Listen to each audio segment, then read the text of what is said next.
This is live breaking news coverage on CBN News. My name is Dan Andros, and former President Trump has just been found guilty on all 34 counts that Alvin Bragg had brought against him, and he is responding right now. Take a listen. The real verdict is going to be November 5th by the people, and they know what happened here, and everybody knows what happened here. You have a Soros-backed DA, and the whole thing, we didn't do a thing wrong. I'm a very innocent man, and it's okay. I'm fighting for our country. I'm fighting for our Constitution. Our whole country is being rigged right now. This was done by the Biden administration in order to wound or hurt an opponent, a political opponent, and I think it's just a disgrace. And we'll keep fighting. We'll fight till the end, and we'll win, because our country's gone to hell. We don't have the same country anymore. We have a divided mess. We're a nation in decline, serious decline. Millions and millions of people pouring into our country right now from prisons and from mental institutions, terrorists, and they're taking over our country. We have a country that's in big trouble, but this was a rigged decision right from day one with a conflicted judge who should have never been allowed to try this case, never. And we will fight for our Constitution. This is long from over. Thank you very much. Why should voters vote for a convicted felon? Are you going to drop out? You believe in the rule of law? You trust the jury? Are you After delivering those remarks, saying the real verdict is going to be November 5th by the people. He said they know what happened here, and everyone knows what happened here. I'm an innocent man. This was done by the Biden administration to hurt a political opponent. That was former President Trump just moments ago. Joining me now is CBN chief political analyst David Brody. David, your reaction to the verdict and also former President Trump's comments just now? Not surprising on either front, Dan. 9.5 hours of deliberation over 2 days. Boom, boom, done. In Lower Manhattan, that's what a jury in Lower Manhattan will do. You put that jury somewhere else, you probably get a different verdict. As a matter of fact, most likely do get a different verdict. So, look, this is historic. I think we don't need to say that because we all know this is the case. It is the first time a former president and someone running for president of the United States, convicted of a crime, a felony in this case, 34, Dan, on all 34 counts. Now, let's just unpack this a little bit. Yeah, let's do. First of all, before we get into all of the legal stuff and the appeal stuff, we'll talk about that in a moment. The Biden campaign has already signaled, as a matter of fact, they've said on the record that they plan to, on social media, begin to call Donald Trump a convicted felon. So they will say Donald Trump, a convicted felon, or convicted felon Donald Trump. That will be part of the narrative here with the Biden campaign going forward. Look, this country is divided. We know that. The crack just got wider and the cliff just got deeper today. Now, as we get into the appeal, and Dan, I don't know if this is where you want to take it, but we can talk about that. Yeah. For sure. Let's take a look, because this is, I mean, that has been the word, that there is plenty of opportunities for him to appeal. So let's dive into that. Let's go ahead. Well, first, there's a lot to unpack. And once again, I'm not a lawyer, so, we'll get someone on that can give you a better sense of it. But let me give you the overall parameters here. Obviously, it will be appealed. There is a high chance from legal experts, both liberal, center, and right, that it would be overturned. The question is, well, two questions. One, will it actually be overturned? And if it is, will it happen before the 2024 election? The sense is it would not be overturned before 2024, before November of 2024. We'll see about that. The grounds for appeal could be that there's a whole length of reasons to appeal this from the Trump standpoint. But the bottom line is, what's the actual crime and what's the intent of the crime? And the judge's instructions specifically that may have tainted the jury. I think that's going to be part of this here. The bottom line is the defense had to prove intent. The intent as it relates to Section 17-152 of New York State statute. Clearly, the jury felt that he did have intent. But let's understand what intent means, Dan. What Yeah. intent means is that Trump literally had to know, you had to read his mind and basically come to the conclusion that he knew all about the federal election campaign statute. He knew everything about tax law in New York. He knew everything about Section 17-152 and made a conscious, intentful decision to skirt the law. The verdict here, according to the jury, is that he knew all of that. Well, if you think Donald Trump knows anything about federal election law and state laws in New York and 17-152, good luck to you. I've got a bridge to sell you as well. So there's that. Now, as for prison time for Donald Trump, not likely. As a matter of fact, most likely won't happen. The sentencing should be in a couple of weeks. We'll find out here some details, but my understanding is he will leave the courtroom today. It's not like he's going off to jail today. And as a matter of fact, I don't anticipate that happening at all, Dan. Yeah, go ahead. That's the next big question, I'm sure, on everyone's mind is what kind of sentencing can we expect, as you just kind of alluded to there? I mean, it could be potentially, the maximum could be some sort of prison term, but a lot of the experts that I've seen commenting and weighing in on this case say that is unlikely. But a lot of people also, when they looked at the merits on this case, thought on the merits that this shouldn't have gotten a guilty anyway, up until the later stages here when they were changing the jury instructions and things of that nature. So what do you think we're going to potentially see here as far as a sentence? Well, at this point, all bets are off, because as you watch that trial, Dan, you started to get the sense, if it was any place other than Lower Manhattan, that's the caveat here. If it was any place other than Lower Manhattan, you would get the sense that the prosecution had a whole bunch of problems to prove their case. And here it is, quote, beyond a reasonable doubt. But you had the judge giving the jury certain instructions, which may be brought up on appeal as well. This idea that you can, in essence, split the second crime that was supposedly found. Remember, the falsifying of all of these records, that's the crime they're finding him guilty of. But the whole case was brought because those falsification of records were intended to basically, he was doing that to commit another crime. And on that, the judge said, look, to the jury, it doesn't really matter what you think of what that second crime is, what he was eventually going to do. Don't worry about that. You don't need to come to any conclusive verdict on that. We just want you to come to a conclusive verdict on the 34 counts. Not did he violate federal election law? Did he violate state, New York tax law, whatever? If you're 4 and 4 on that, doesn't matter. That's fine. That is it. Highly unusual. And once again, that's not just from conservative legal analysts. That's from many analysts across the board legally. Yeah, and we're going to be hoping to get somebody here on in a few minutes to join David Brody and I as we dissect what is happening here. If you're just tuning in, we see all of you joining us here on the CBN News YouTube channel. We're thankful for you here. We'd love to hear your thoughts as well in the chat. Please weigh in. If you have a question for David, please put it in big caps. Yeah. Question. We're going to monitor that. We'll see what we can pull out there and ask for David. I want to know what's on your mind, because this, as David said, this is historical.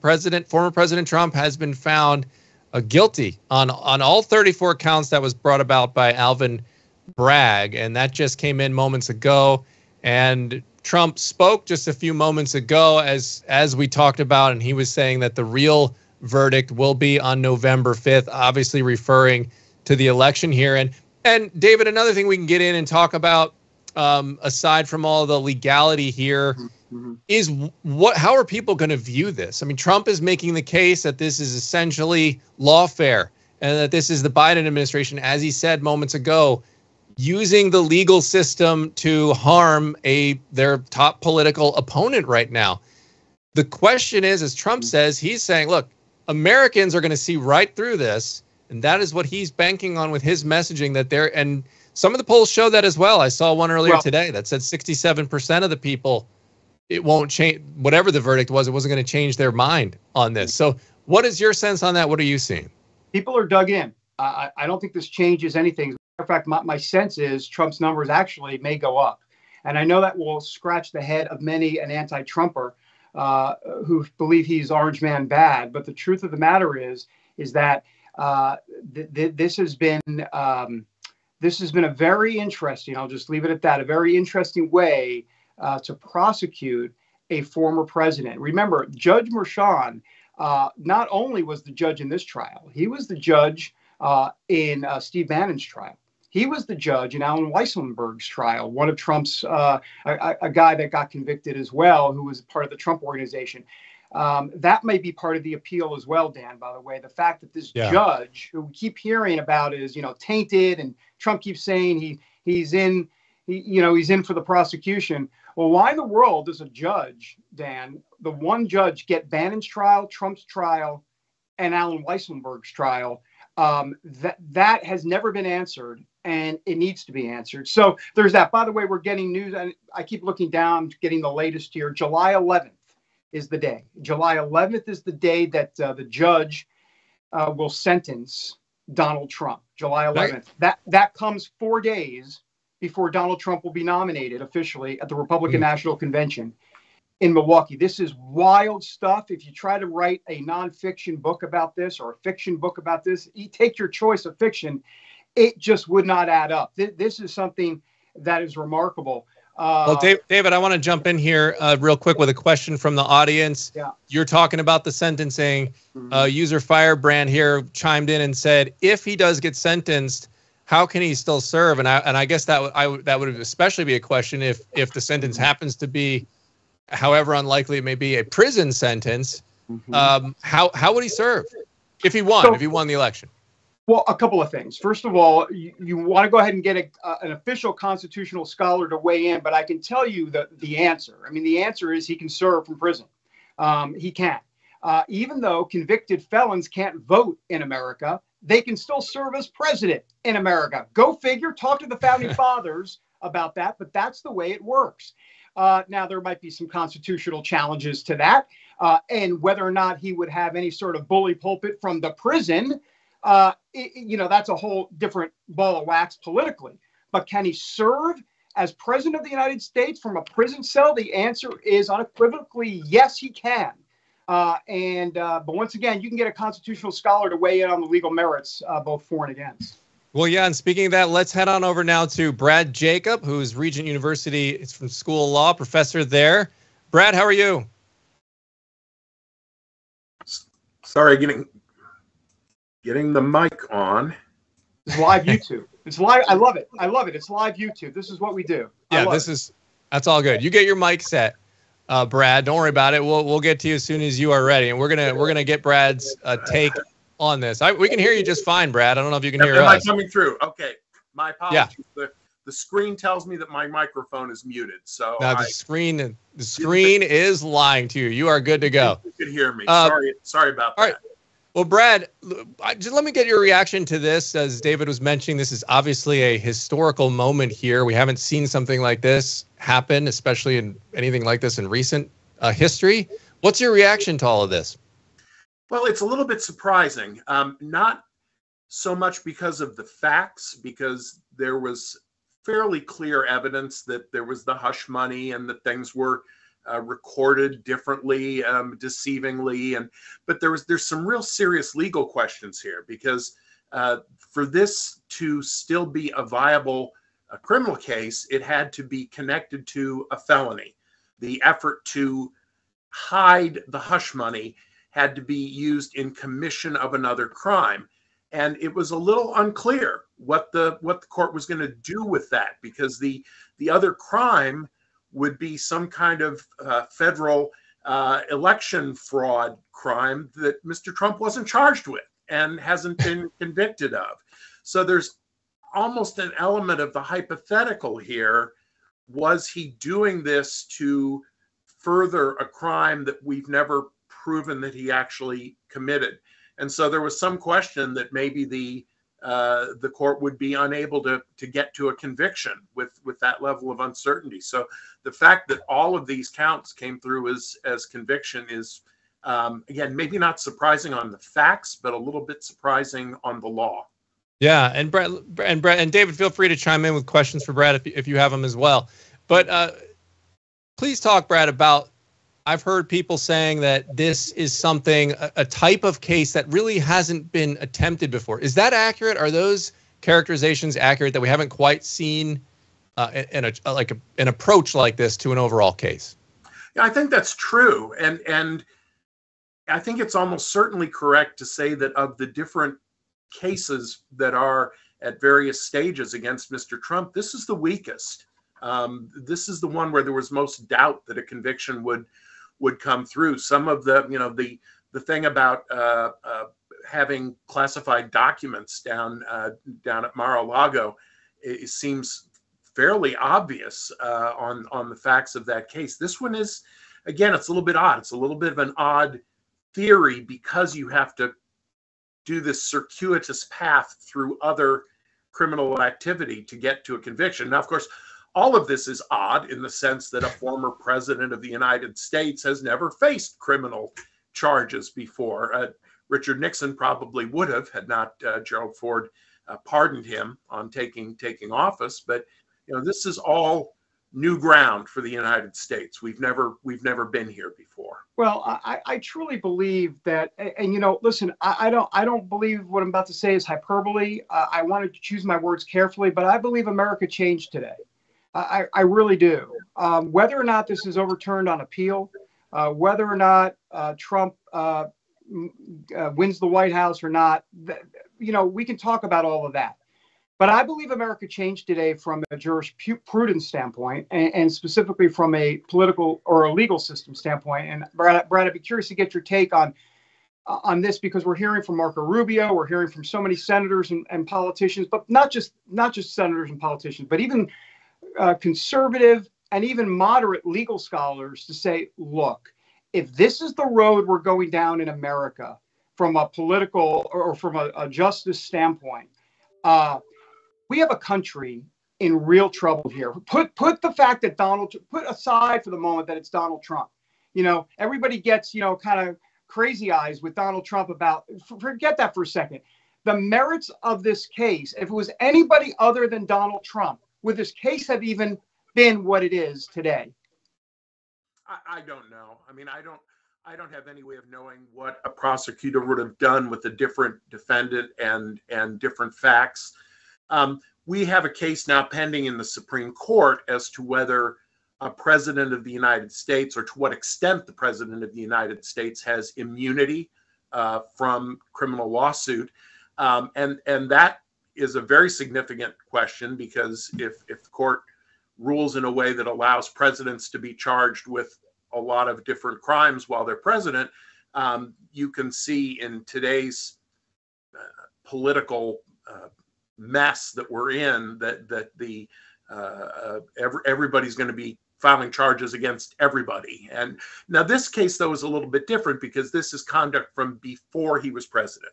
He clearly does not have immunity if he's committed this crime. This is pre-president. This was just private citizen Donald Trump running for president when these facts occurred. So I don't think this is perhaps as significant a change in the law in this country as some of the later cases where the facts actually took place during his presidency.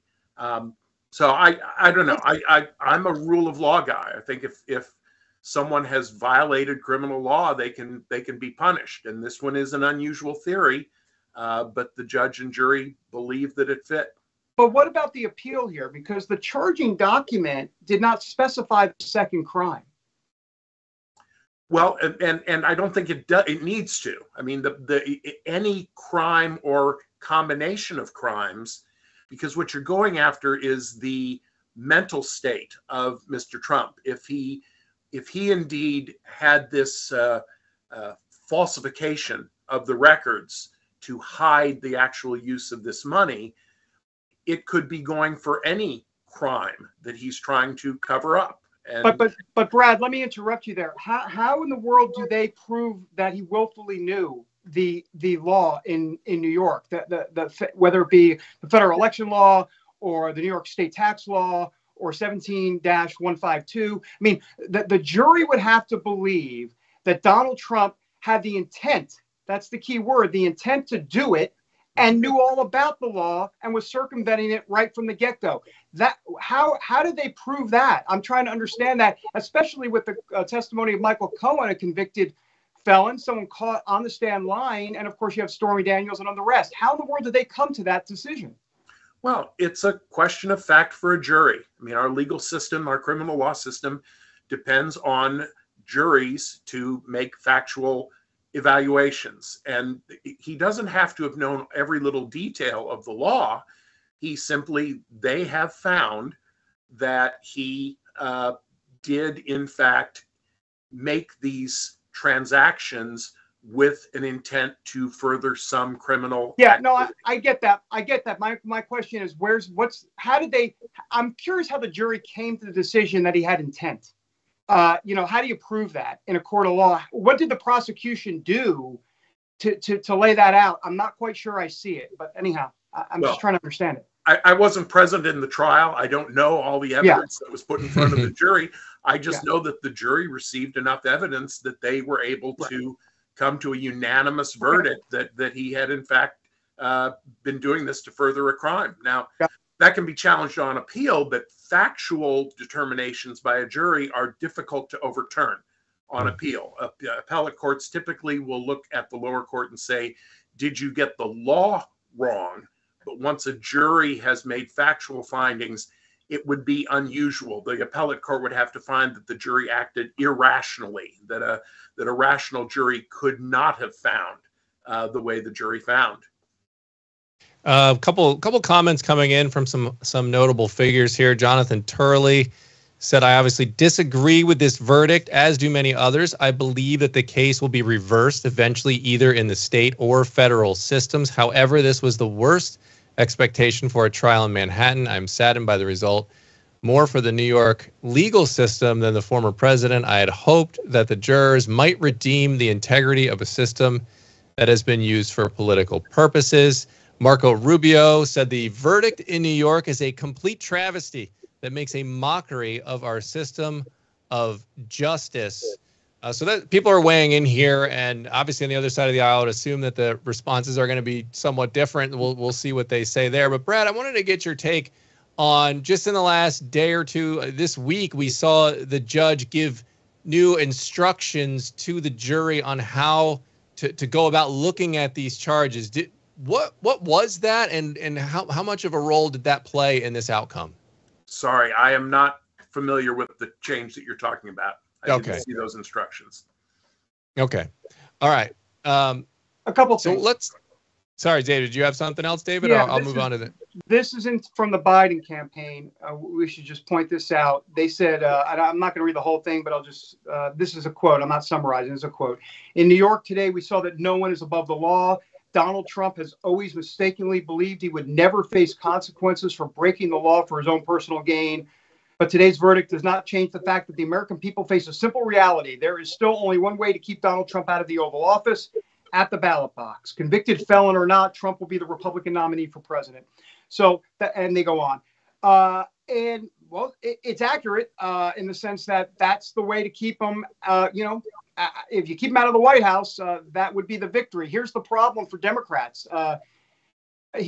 Trump's running against Biden. And they've got all sorts of problems. I'm putting on my political hat here for a moment, my political analyst hat on. But I remember in 2016 when Hillary was about to break the glass ceiling for women. It never happened. There was crying and gnashing of teeth, if you will, that evening in New York.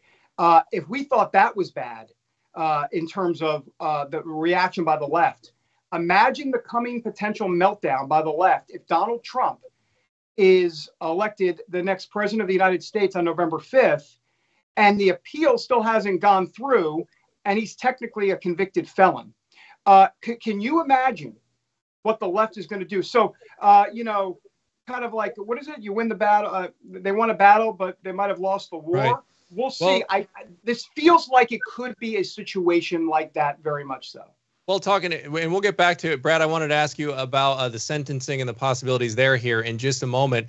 But on that front, David, and what you're just talking about now on the political reaction, remember, this is sort of when all these charges were announced months ago, this is sort of what catapulted Trump back into the lead again. I don't think it was necessarily a given that he was going to be riding out in front of the polls like that. But it did seem like once these charges came about, it was like, all of a sudden it rallied people that had maybe voted for Trump before. It seemed to rally support around him. So I don't know. Time will tell, but it sure seems like if history is any indicator, we could see another surge of support for them if they feel the same. And I want to go, before you respond, David, Trump did post on Truth Social. He said, my civil rights have been totally violated with this highly political, unconstitutional, and election interfering witch hunt. Our failing nation is being laughed at all over the world. And I want to play it was just a few moments after the verdict, Trump's reaction. I think we have that clip. If we have it, Crutch, go ahead and roll that now. This was a disgrace. This was a rigged trial by a conflicted judge who was corrupt. It's a rigged trial, a disgrace. They wouldn't give us a venue change. We were at 5% or 6% in this district, in this area. This was a rigged, disgraceful trial. The real verdict is going to be November 5th by the people. And they know what happened here, and everybody knows what happened here. You have a Soros-backed DA and the whole thing. We didn't do a thing wrong. I'm a very innocent man, and it's okay. I'm fighting for our country. I'm fighting for our Constitution. Our whole country is being rigged right now. This was done by the Biden administration in order to wound or hurt an opponent, a political opponent. And I think it's just a disgrace. And we'll keep fighting. We'll fight till the end and we'll win, because our country's gone to hell. We don't have the same country anymore. We have a divided mess. We're a nation in decline, serious decline. Millions and millions of people pouring into our country right now, from prisons and from mental institutions, terrorists, and they're taking over our country. We have a country that's in big trouble, but this was a rigged decision right from day one with a conflicted judge who should have never been allowed to try this case, never. And we will fight for our Constitution. This is long from over. Thank you very much. Why should voters vote for it? And that was former President Trump moments ago responding to this verdict, this guilty verdict of all 34 counts. And the Donald J. Trump website has now been changed to a fundraising page. It says, I am a political prisoner. David, your response to what we were just talking about on the groundswell and everything else. Yeah, you mentioned, I don't know if you can hear me, but give me a second. I'm going to...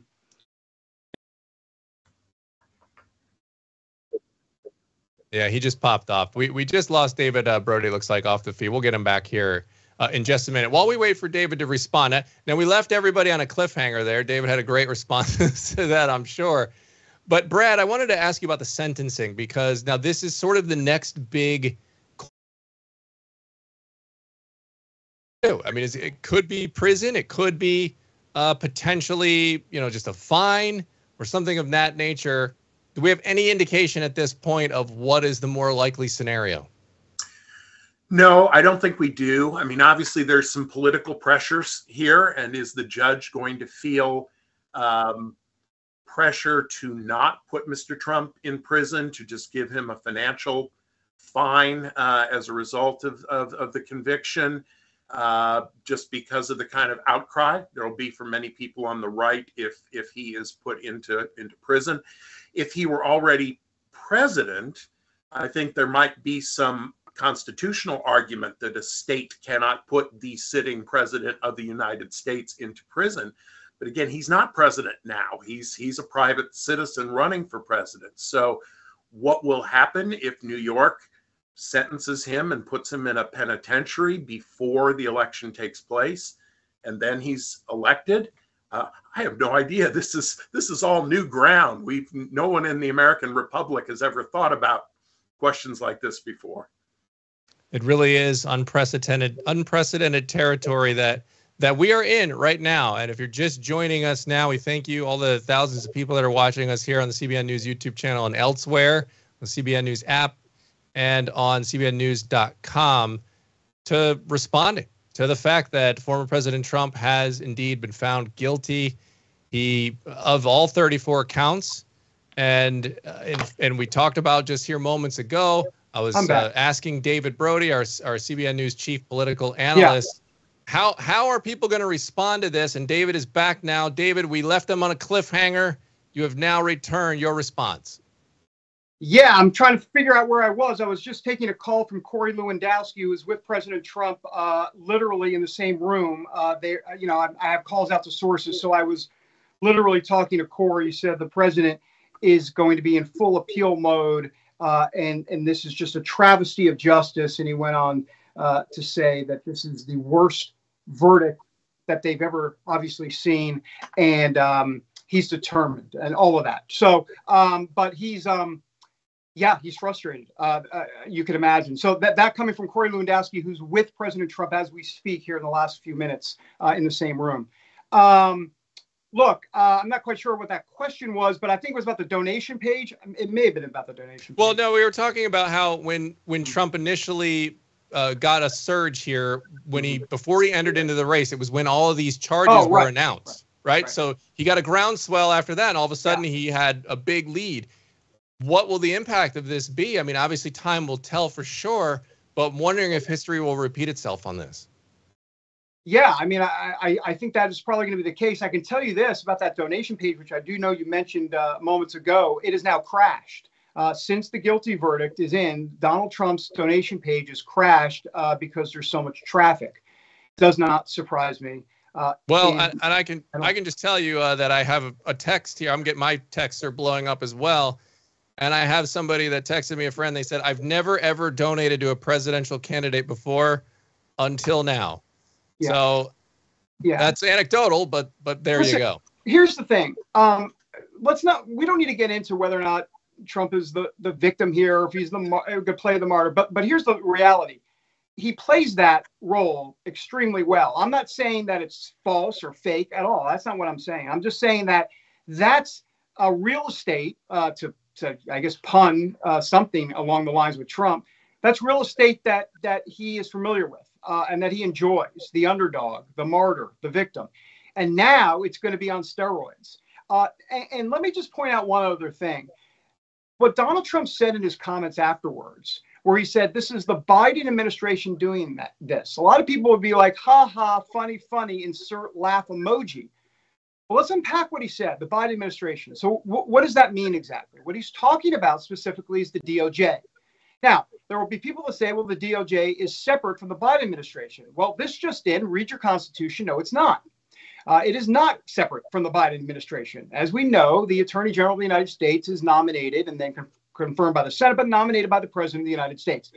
The DOJ does work with the White House. I know. Autonomy. I got it. They're supposed to be separate. Give me a colossal break. We know the deal. And I'm not just talking about Democrats. I'm talking about Republicans. And I'm talking about every administration before and coming after. They work together. So Biden could have stopped this. Merrick Garland certainly could have stopped this. They decided not to. So Dan, let's think about this for a second. Okay. Let's role reverse for a moment. Okay. Donald Trump is president instead of Biden, let's say, and Joe Biden is the one now that could be potentially on trial. And it's Donald Trump that puts Bill Barr, Jeff Sessions, his attorney general, whatever, and says, go ahead, let's go after Joe Biden and put him on trial. Oh, by the way, he's running to be president of the United States against Donald Trump in 2024. In other words, reverse it. Are you going to tell me that the liberal corporate media wouldn't be up in arms about Donald Trump, the dictator, who is calling the shots to put his the person that's going to run against him in a presidential election on trial a few months before the election? People would say this is a dictator. This is a banana republic. It's an abuse of power. Well, that's what they're saying, that what Biden has done here. And you know what? That's why the donation page is blowing up. And that's why, as you mentioned in that text, people are giving who have never given before. All right. If you're just joining us, former President Trump found guilty on all 34 counts here. I mean, a historic moment, any way you slice it. We have not been in this sort of territory before. Brad, I got a question here's a question here from the audience. Because we're going to have to ponder all these scenarios now because, again, uncharted territory. And so if he is let's say in prison or convicted in some, well, he's already been convicted, but sentenced in some severe sentence, and then he wins the White House while that's going on. The question is, can he pardon himself? Well, no, he can't, because this is a state law conviction. This is a New York court. And again, I don't mean to be argumentative, but this was not driven by the Department of Justice. This is not a federal case. It's a New York State case. And because it's a New York State conviction, it may get overturned on appeal. But if the conviction holds up, the president has no power to pardon a state conviction. Now, some of the other criminal charges that haven't been decided yet, that are still pending against Mr. Trump, are federal charges. And the president probably could pardon himself, although that's still another open question. Certainly the underlying purpose of the pardon power isn't supposed to be self-protection. It's supposed to be the chief executive being able to look objectively at some person and say, justice requires me to let you off this sentence. So could he pardon himself even in a federal case? There's some question there, but he clearly can't in this case. If Mr. Trump goes to prison and is then elected president, he can't make that conviction go away. I have no idea what would happen if that's the case. Unbelievable. It really is. And we have more reactions coming in, and we'll bring you some of these right now. Ron DeSantis, a Florida governor, on X said today's verdict represents the culmination of a legal process that has been bent to the political will of the actors involved: a leftist prosecutor, a partisan judge, and a jury reflective of one of the most liberal enclaves in America, all in an effort to get Donald Trump. And he goes on from there. But David, these reactions are still coming in, and what else are you seeing now? And I mean, what else can we make of this? I mean, we've been parsing through the sentencing, we've been parsing through the appeals, we've been parsing through President Trump's response. What else do we need to cover here? Well, a couple of things in response to Brad, just to clear up a few things. He's obviously right. This was a state case. Let's also remember that you had Matthew Colangelo, who was the former senior Biden Justice Department official. I believe he was number 3 at the DOJ at the time, and then he led, of course, the prosecution of President Trump with Alvin Bragg. So there's something along those lines. Also, Chairman Jim Jordan of the House, one of the House committees, I believe it's Judiciary, is asking for documents. They believe that there was communication between the DOJ and Alvin Bragg, and of course, we do know that everything comes under the DOJ as it relates to, state attorney. Brad, you can help me out on this, but I believe everything kind of comes under the DOJ umbrella ultimately. So there's investigations into all of that. Wanted to point that out. But look, this is where we're at. I'm not quite sure more to add, and there's so much more to add. But a lot of people want to know: is Trump going to go to prison? I don't see that happening. I just can't imagine that would happen. Then again, who the heck knows at this point? Yeah.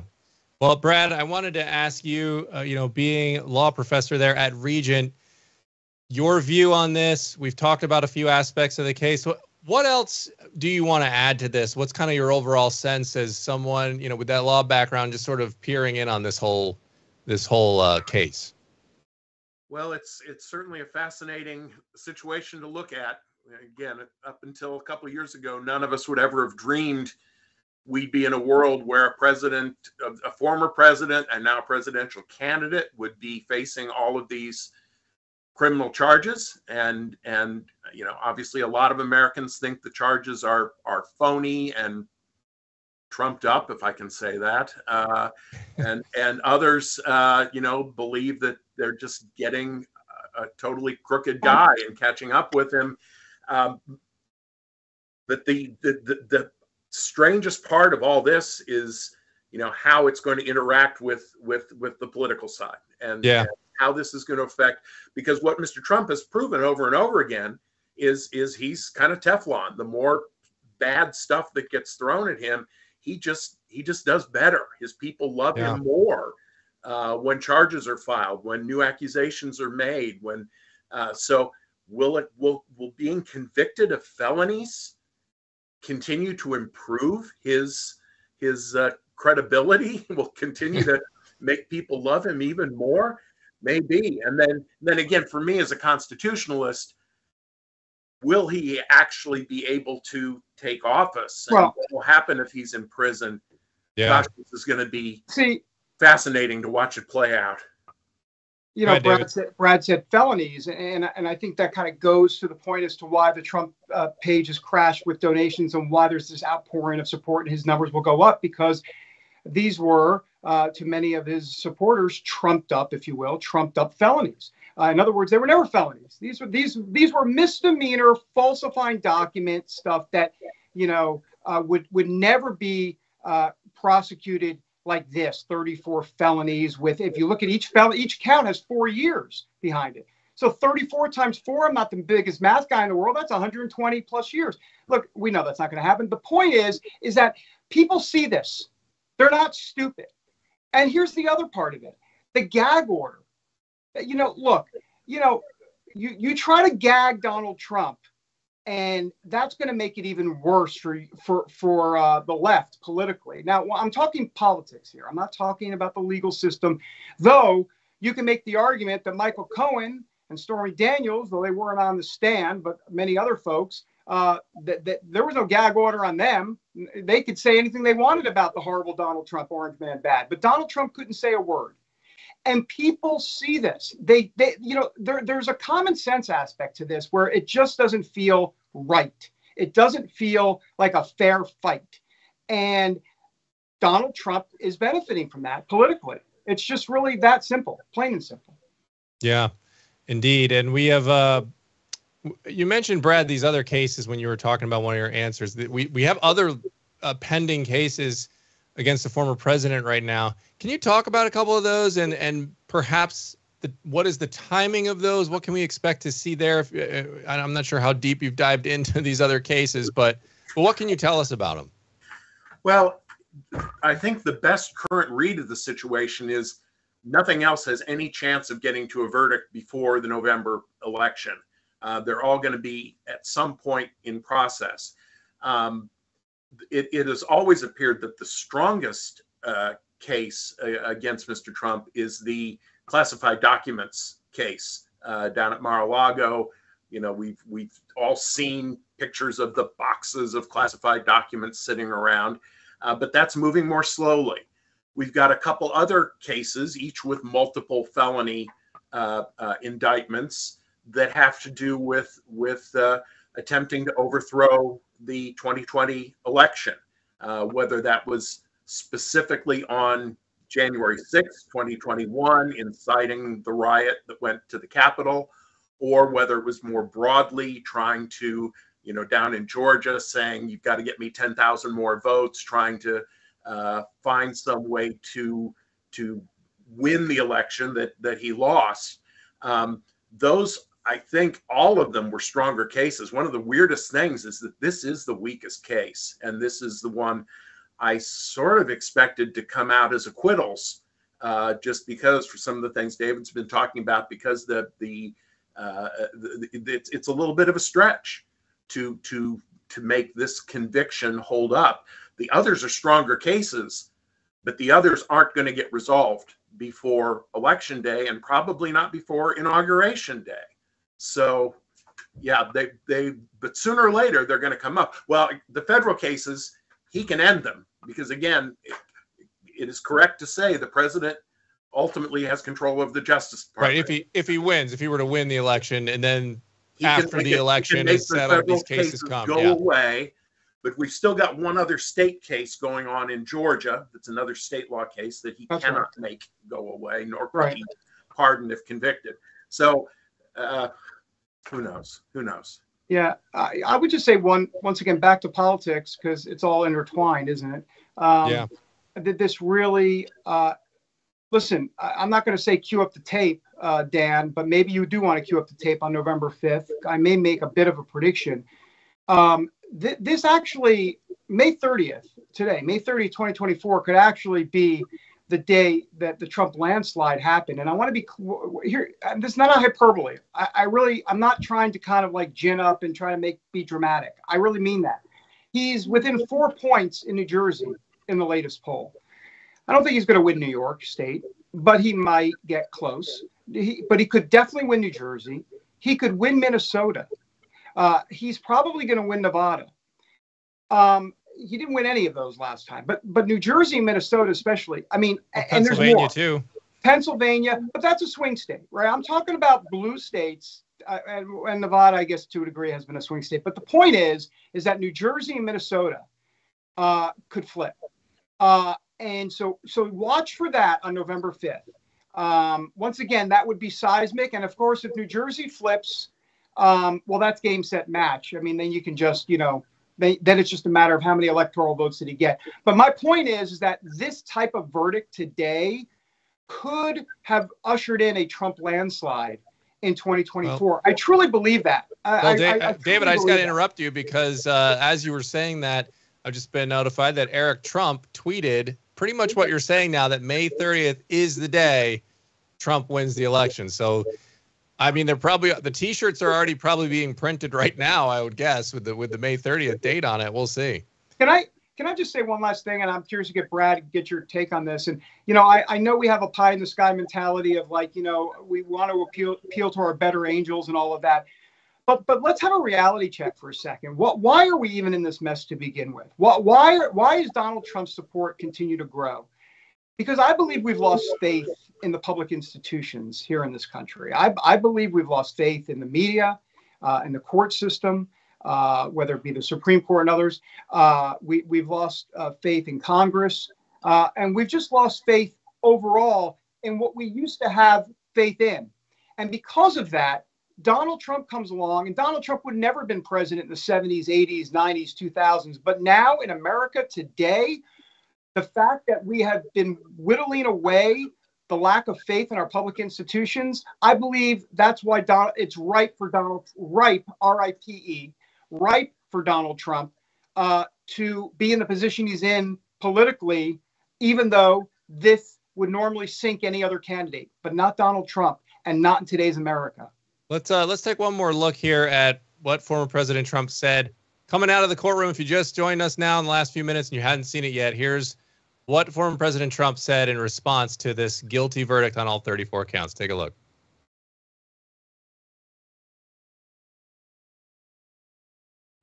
This was a disgrace. This was a rigged trial by a conflicted judge who was corrupt. It's a rigged trial, a disgrace. They wouldn't give us a venue change. We were at 5% or 6% in this district, in this area.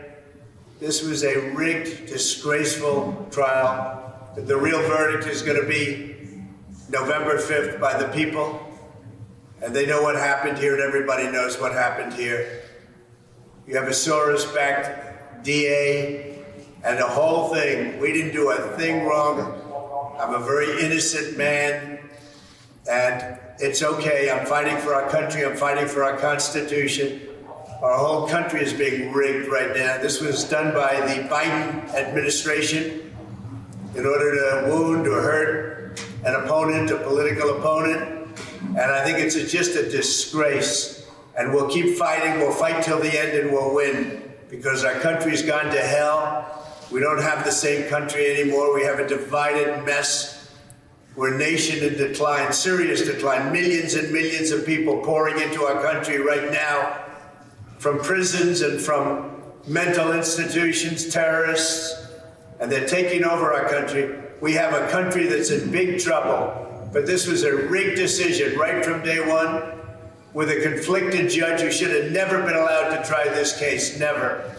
And we will fight for our Constitution. This is long from over. Thank you very much. Why should voters vote for it? And that was former President Trump just a little while ago, coming out of the courthouse after that guilty verdict was read, all 34 counts coming in guilty. I want to say thanks to the CBN News Channel. Those of you watching there, you're going to be returning here momentarily to regularly scheduled programming. We're going to continue our conversation on YouTube here for a few more minutes. And I also want to thank Brad Jacob, Regent University School of Law, for joining us here, breaking this down. Brad, appreciate your time here today. It's been my pleasure to talk with you. All right, thanks. Look forward to having you on again. I'm sure there's going to be a lot to talk about here in the future. David, just wanted to spend a couple minutes here just processing what we've witnessed here today with these guilty verdicts here on President Trump, former President Trump. You know, I could wax poetic and I could give some pithy, you know, line, but ultimately, Dan, every single American, liberal, conservative, independent, animal, vegetable, or mineral, if you will, are going to have to make up their own mind and decide what they thought of what happened in Lower Manhattan today. It's just that simple. Now, having said that, let me just simply say this. Here are the facts. The facts are this. Donald Trump will be sentenced on July 11th, 4 days before the Republican convention. He will most likely not go to jail, but there's a chance that he could. Remember, there were 10 gag order violations, technically. The judge could take all that into account for sure. Of course, he'll also take into account his age, 77. He'll also take into account that this was a nonviolent crime and a first offense.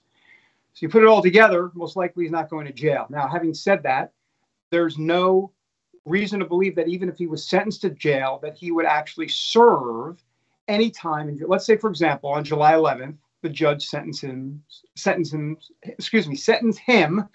to jail. That does not mean Donald Trump goes to jail. What it means is that he most likely he would be free until his appeal is heard. That appeal most likely will not be before November 2024. It may, but most likely will be in 2025. And so that leads to the final part of this, just to repeat. If Donald Trump wins on November 5th and the appeal hasn't gone through, or let's just say the appeal's rejected. Let's just say the appeal's rejected and he is officially a convicted felon, because remember, right now he might be a, quote, convicted felon. That's what Biden's going to call him. But until the appeal process goes through, we won't know for sure. But let's say he is a convicted felon and he wins on November 5th. Yes, he can be president from a jail cell if for some reason he's in jail. I'm not suggesting he's going to be in jail, but if he is, he can be president in jail. The Constitution says nothing at all. It's silent on that issue. So if you're an originalist, if you're a textualist, if you're Alito, if you're Clarence Thomas, if you're Brett Kavanaugh, Amy Coney Barrett, not John Roberts, but if you are one of those folks, then I think there's no reason why he cannot serve as president from a jail cell. I don't think it's going to come to that, but I'm just saying that possibility is out there. And more importantly, don't let anybody else tell you that he can't serve from jail, because he could serve from jail. And wouldn't that be, well, at that point, I would just need to go take a long nap and get quite a few smelling salts along the way. Yeah, for sure. And listen, I just want to add as well here that, you know, again, and some of you were saying in the chat here, we're so glad to have CBN as a Christian channel. We're glad to have you watching us. I think it was Taylor Bond that said that. We're glad you're here, and everybody in, you know, watching along with us in the chat that are chiming in and letting their voice be heard. We're glad you're here as well. And one of the things I just want to make sure we note here before we go is, whatever happens, we need to be praying for our country, because either way, if Trump were to win in the midst of all this, I would not be surprised to see unrest. There was unrest when Trump won the first time in 2016 for a little bit. We, you know, in DC there, right after the election, you saw a lot of, you know, reactions there that sometimes went violent. And so, and then on the other side, you have people that could be very frustrated about the lawfare that they presume is happening against former President Trump. So we need to be praying for our country, that things don't devolve into utter chaos, whichever way this thing folds and falls. So it's something that we need to be keeping in our minds for sure. And just to piggyback off of that, Dan, you know, Donald Trump, this just in, is a man. Joe Biden is a man. They are flawed, both of them. You know who's not flawed? Jesus Christ. And, you know, Jesus Christ is on the throne.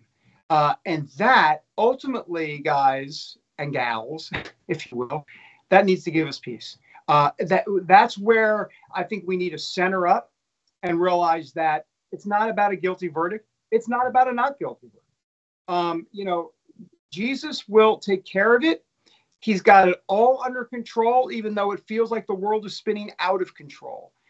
And I just think that's an important reminder. Now, having said that, that does not mean we've become complacent. And I'm not talking about voting and all that. That's part of it, but that's not what I'm talking about. I'm talking about that, that doesn't mean we just sit back and say, well, Jesus has got this under control, so I think I'll go back to watching Netflix and eating Doritos. Jesus gives us free will. And in that free will comes, and he gives us a brain. And he gives us a brain to process and think through and decide what we're going to do about the country that we love and we hold dear. And then we have to act on that. Yeah. Whether you're liberal, conservative, doesn't matter. So anyhow, some food for thought.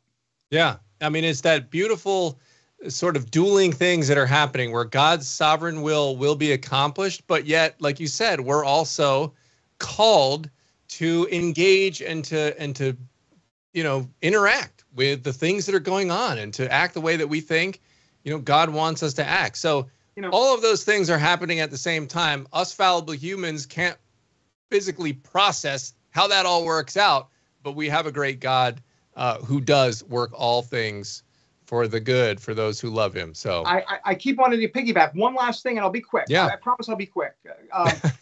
I'm fond of saying with Donald Trump running for president in 2016, I said this line a lot, and I think it rings true today. God uses imperfect people to accomplish his perfect will. Well, we saw that in 2016 with Donald Trump. Donald Trump is imperfect, and it's pretty much bold, and it's a big font. But God uses imperfect people to accomplish his perfect will. Today, whether you think the justice system is imperfect, whether you think Joe Biden, Merrick Garland, people out to get Trump are imperfect, guess what? This just in. There's imperfect people on both sides of the aisle. God uses imperfect people, whether you think it's Biden or the Justice Department or whatever, to accomplish his perfect will. Rest in that. Amen. All right. I want to remind everyone watching, first of all, thank you for being here. Make sure you subscribe to the Quick Start podcast. We'll be covering this more in the morning, and we'd love to have you joining us each and every weekday, bright and early. We're up at 6 a.m. getting that podcast out for you. Make sure you're watching David's coverage, CBN political analyst, chief political analyst David Brody, who's been gracious enough to join me here today on the YouTube channel. You will see him all over CBN News tomorrow for sure. Make sure you're checking out all of our coverage on this story. We are going to be in it here for the long haul from now until the election, of course, and beyond. And so we're grateful that you're along for the ride with us. As some of you were mentioning, a Christian news source, you just don't really have those out there. And so, why bang your head against the wall with secular media outlets when you have CBN right here, where we all share the same faith in God. So we're glad to have you here. We're thankful that you joined us today, and we look forward to seeing you again. David, thanks so much. Appreciate it. Thanks, Dan. Always all right. God bless you all. Have a good night. See everybody.